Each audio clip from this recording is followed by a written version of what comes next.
You love your kids, truly, deeply, unconditionally. But if one more tiny human touches you in the next 5 minutes, you might actually lose your mind.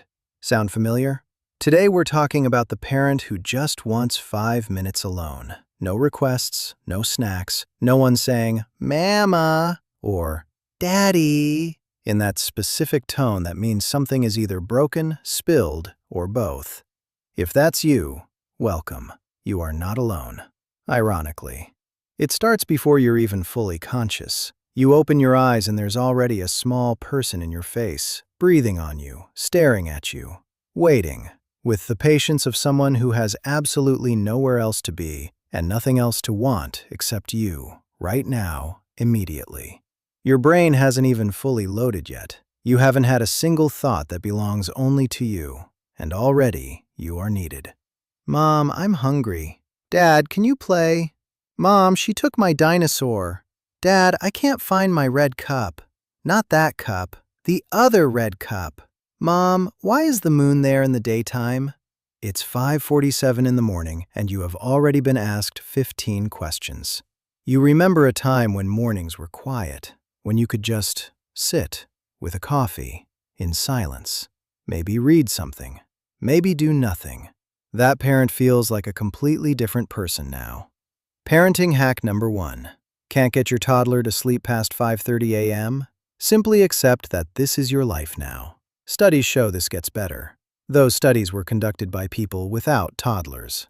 At some point, every parent discovers the bathroom. Not for its intended purpose, well, also for that, but as a sanctuary.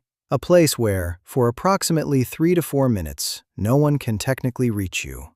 You sit down, you breathe, you stare at the wall, you check your phone.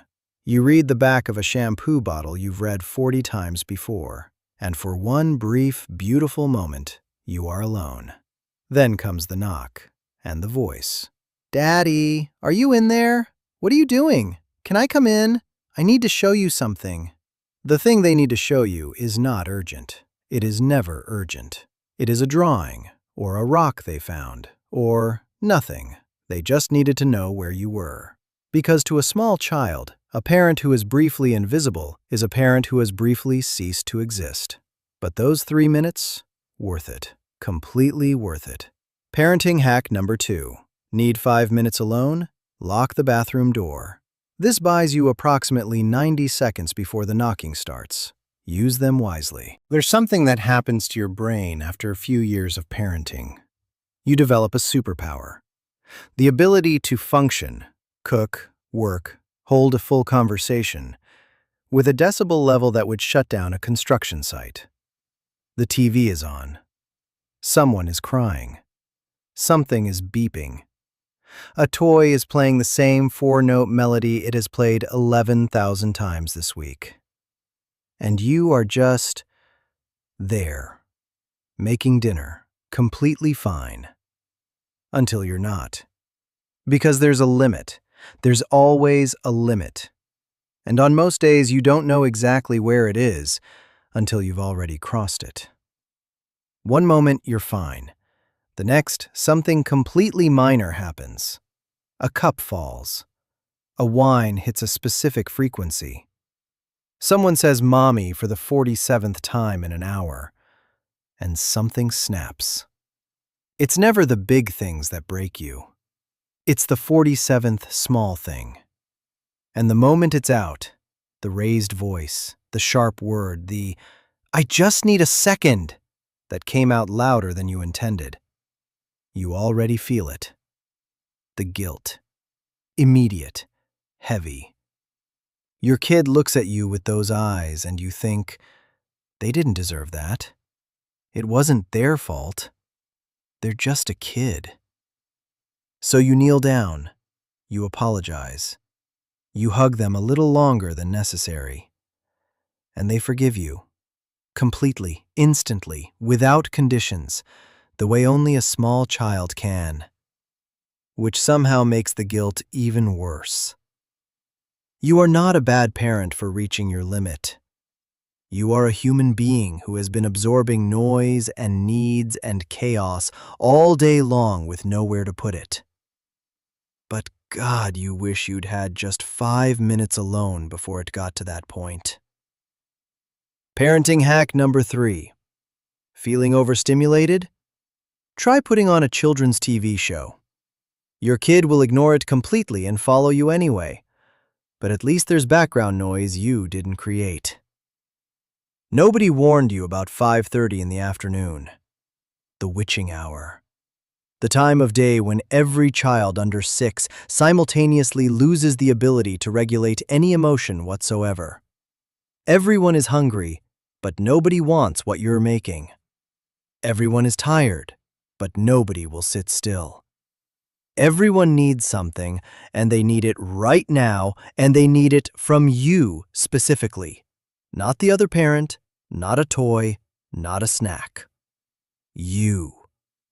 And you are standing there, stirring something on the stove, running on your 4th coffee of the day, and you think, I just need 5 minutes.